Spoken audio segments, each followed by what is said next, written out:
गोवर्धन घाट स्मशानभूमी पूर्णतः पाण्याखाली गेलेली असून आपण पाहत आहोत गोदावरी नदीचा वाढलेला जलस्तर. या जलस्तरामध्ये गुरुद्वारा सचखंड साहिबला जिथून घागरिया सिंग हे तक्तस्नान घालत असतात त्या तक्तस्नान कुंडाचं सुद्धा जलमग्न झालेलं रूप आपण पाहत आहोत.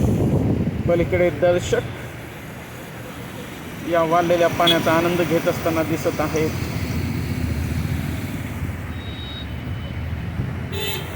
असा भास होत आहे की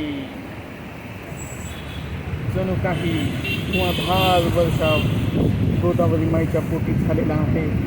हा पूल सरकत असल्याची जाणीव सुद्धा या वाढत्या प्रवाहाच्या गतीमुळे होत आहे.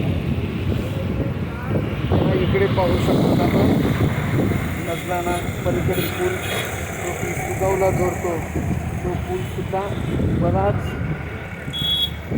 जलमग्न झालेला दिसत आहे.